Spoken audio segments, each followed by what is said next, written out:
Hi, and welcome to Ivy English. I'm Karen. And I am Chris Gorski.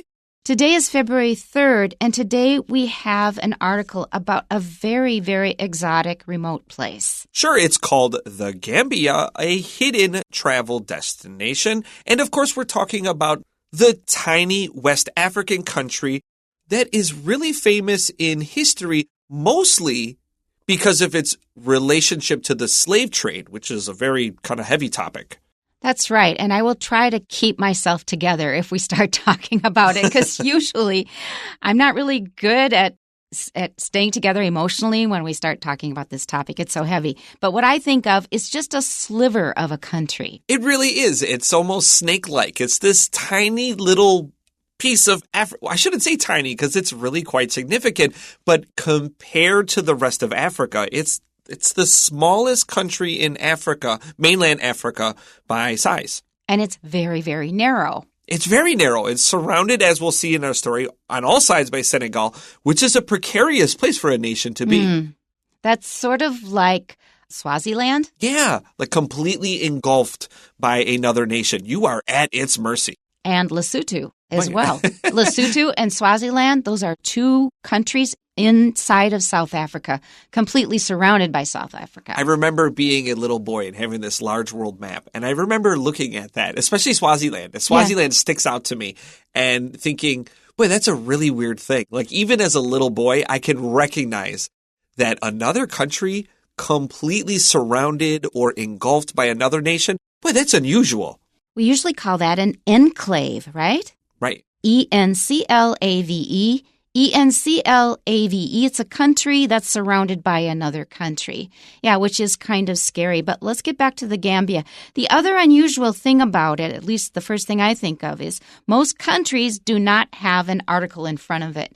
We do have the Netherlands, and there are a couple of others with the, but usually it's, for example, France, or it's Spain, or it's Italy. We don't say the France, the Spain, etc. I did not think ahead to think of all the countries that have the. Let's do a little thought experiment. The United Kingdom. The United States. The United States. That's the plural. Vatican that's City. Fine. But the United Kingdom, you've got a whole bunch of countries together there. The Philippines. The Vatican City. I don't say the. You don't say the Vatican City? No. Okay. I wonder if its official name is the. I'll check that. I say the Vatican. Well, that's the place. Vatican the and Vatican the church City. Itself.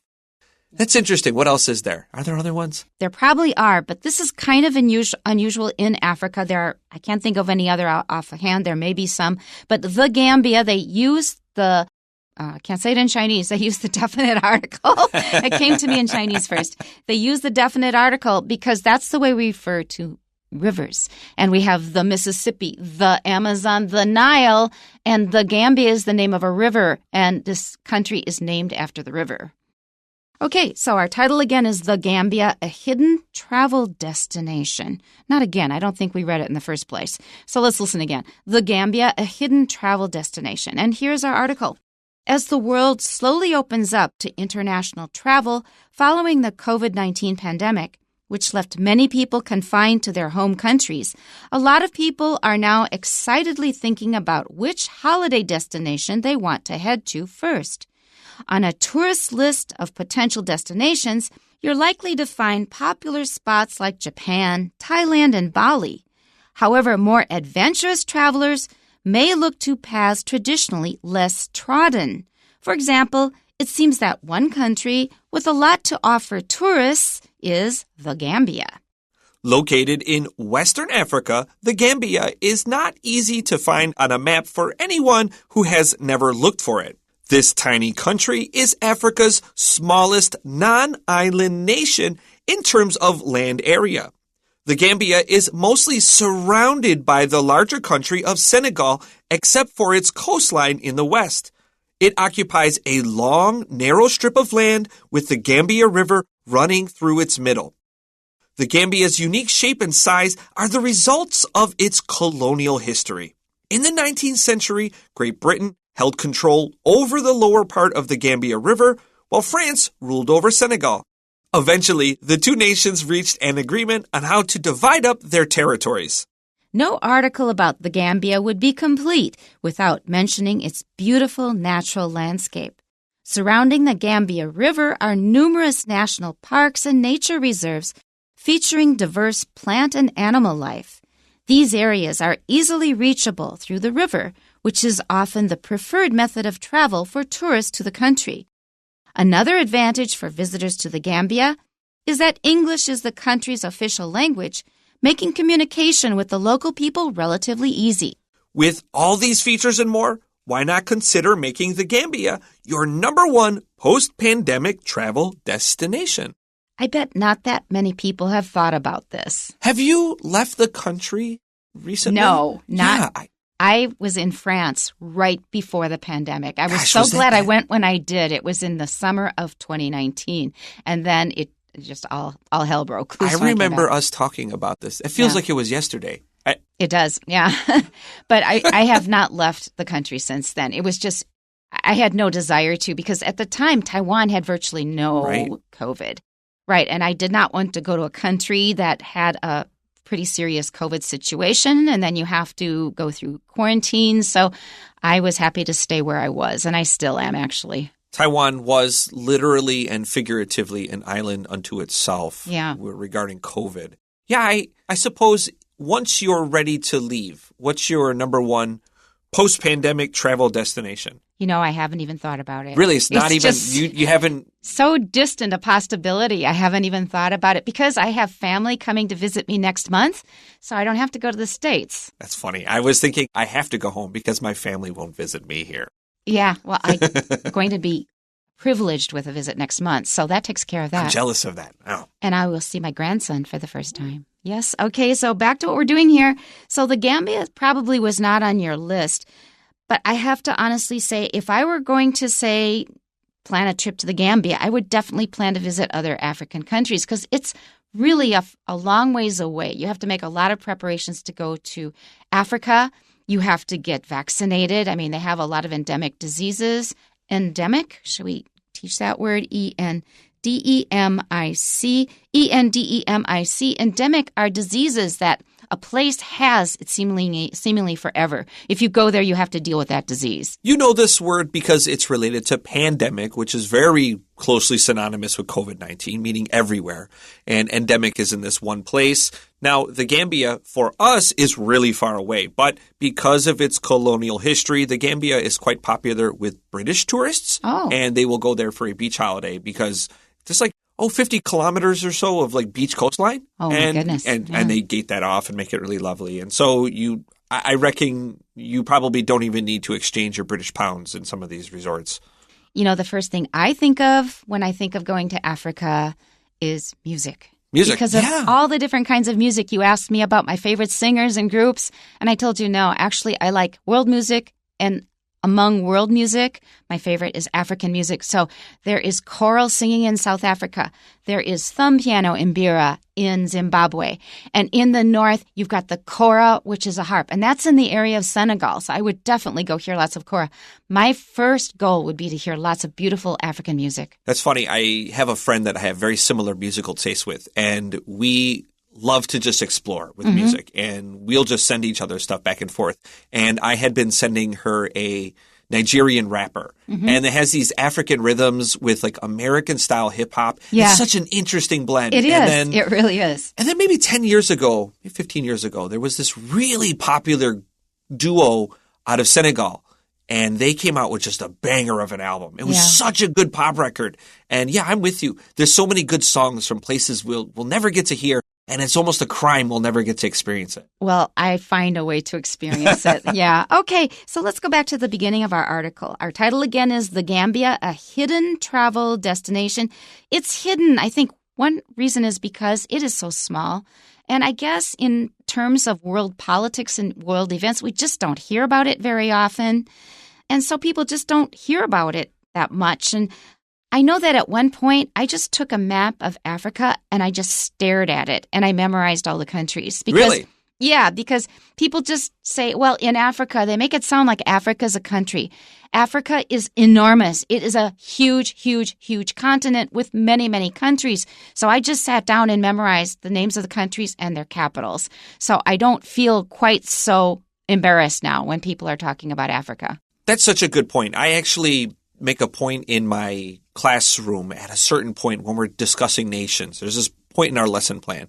And I ask kids about Africa some questions, and they have some basic general knowledge. I'm generally impressed about what they do know. But one thing they misunderstand when they look at the map, that Africa is this colossal place, and you can easily fit all of China and all of the United States, and you can fit all of Europe and all of India and most of South America. You can fit so much into Africa with lots of room left over. Yeah, it's very, very big. So don't treat it like it's a country. It's an enormous continent with huge, huge variation, all kinds of diversity. All right, so our title, A Hidden Travel Destination. Our first paragraph, as the world slowly opens up to international travel following the COVID-19 pandemic, which left many people confined to their home countries, a lot of people are now excitedly thinking about which holiday destination they want to head to first. I'm out of breath. This is a long sentence. You better schedule your breaths better than I did just now. It's a long sentence and it is full of information. It is not hugely difficult, but you better take it piece by piece if you want to get through it and then understand what's going on. So the first part is setting the stage. It's just giving us a background. COVID-19 is not over. People are now getting sick. I mean, really fast. Every day we've got new cases, lots of new cases, more deaths. So the people at my university, especially the one who was in charge of controlling entry to the building, you had to swipe your card and get your temperature taken and squirt the alcohol on. Now there is no check at all at the entrance. And this woman is just, man, we were so strict before and nobody was sick. Now everybody's getting sick and nobody cares. Well, there is kind of a reason to it. We've had time to get vaccinated. So although it's a danger, it's not quite as bad as before because people have been vaccinated. You won't get quite as sick. And we do wear masks. We're pretty careful about that.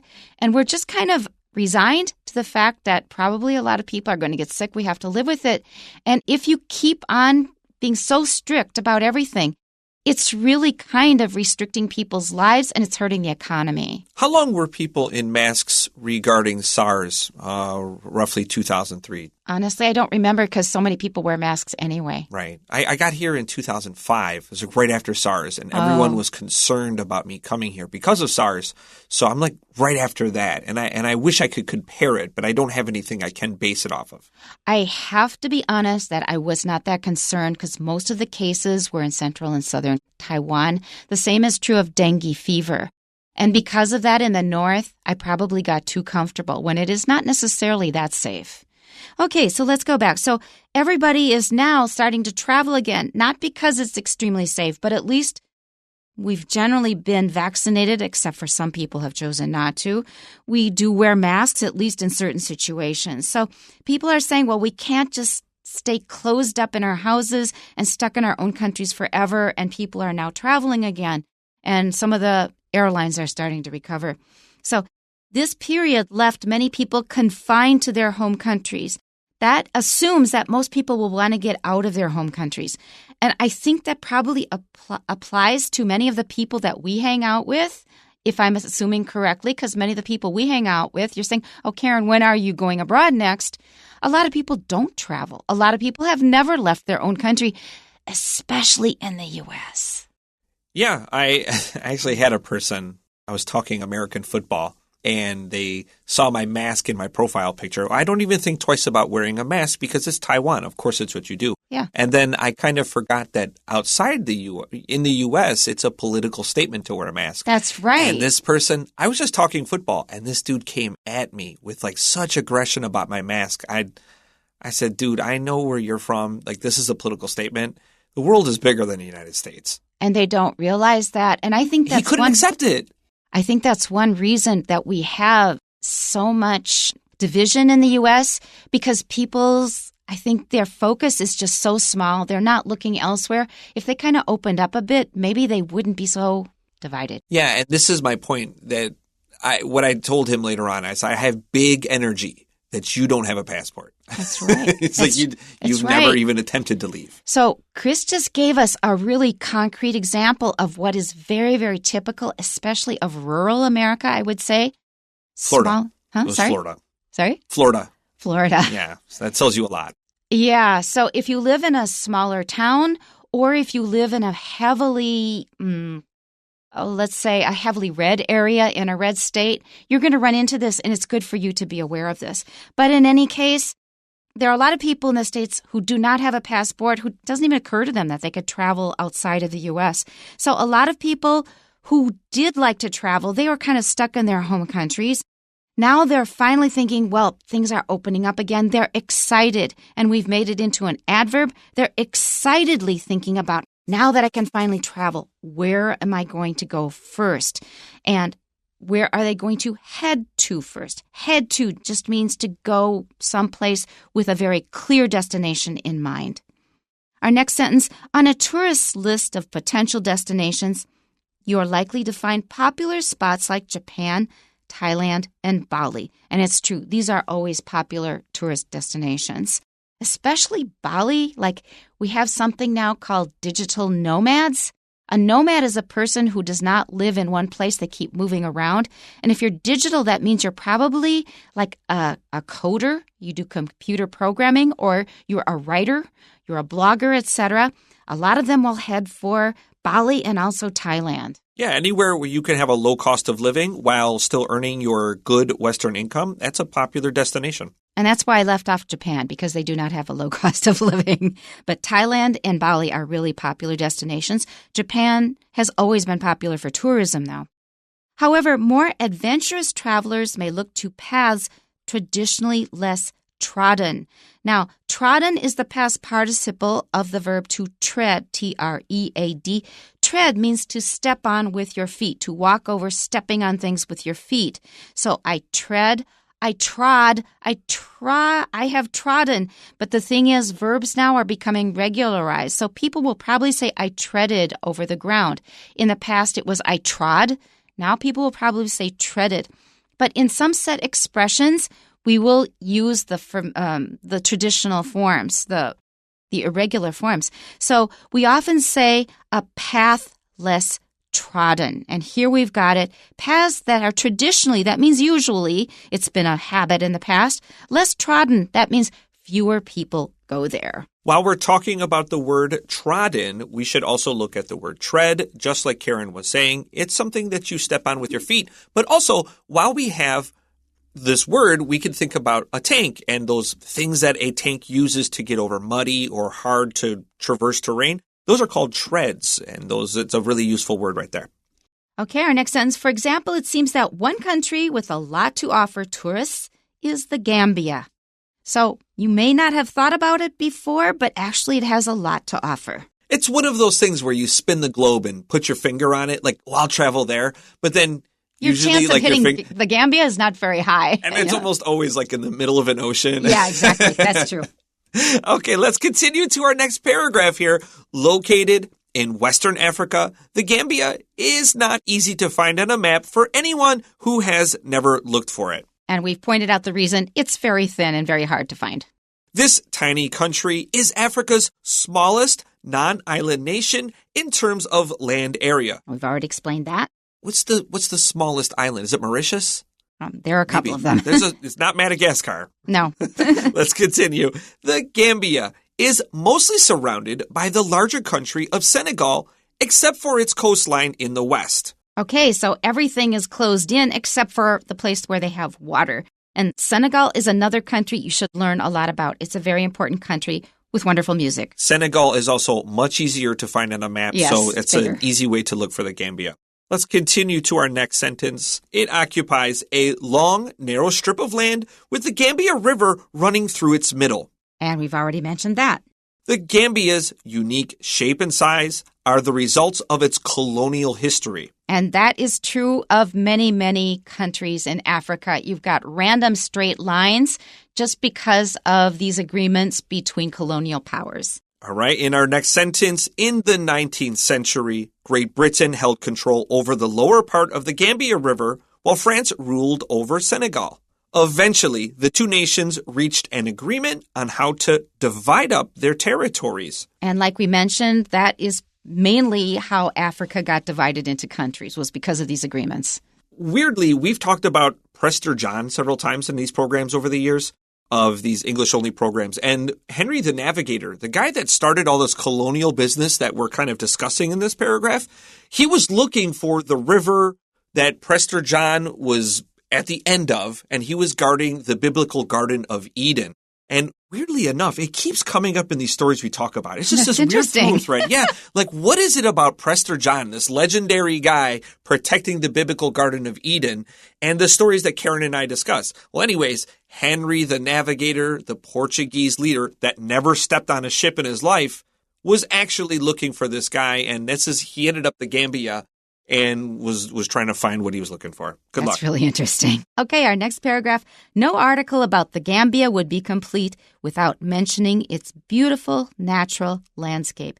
So if you ever talk about the Gambia, you really need to talk about their natural beauty there. Surrounding the Gambia River are numerous national parks and nature reserves featuring diverse plant and animal life.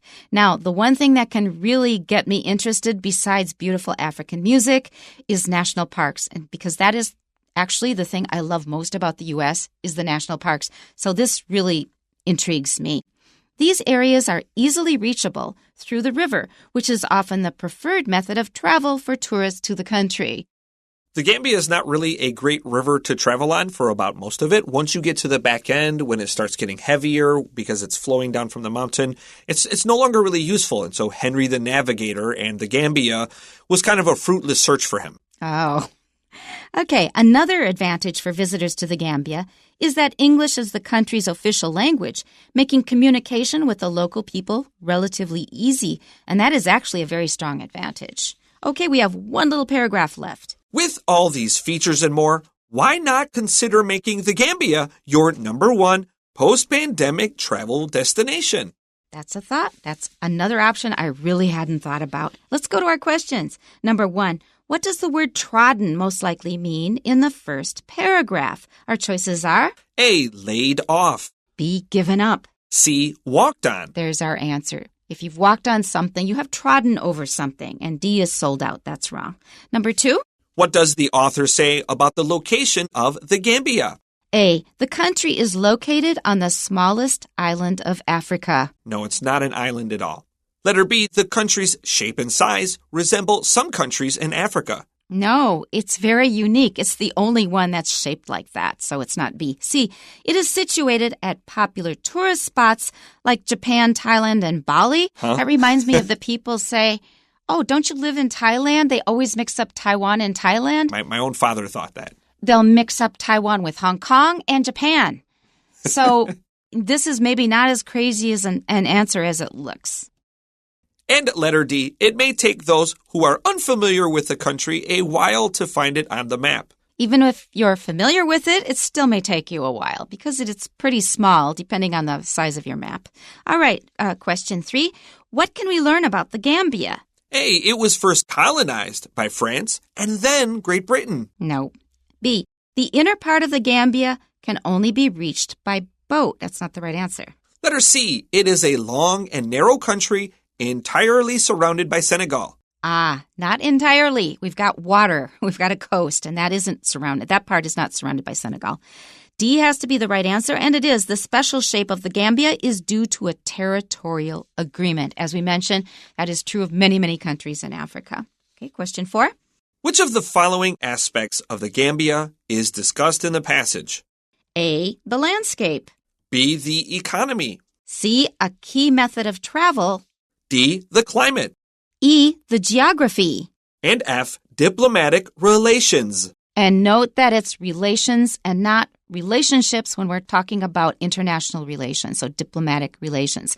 And the correct answer is letter A, because we are talking about A, C, and E, which is the landscape, a key method of travel, and finally, the geography. And we're done for today. We'll see you next time. Bye-bye. Bye-bye.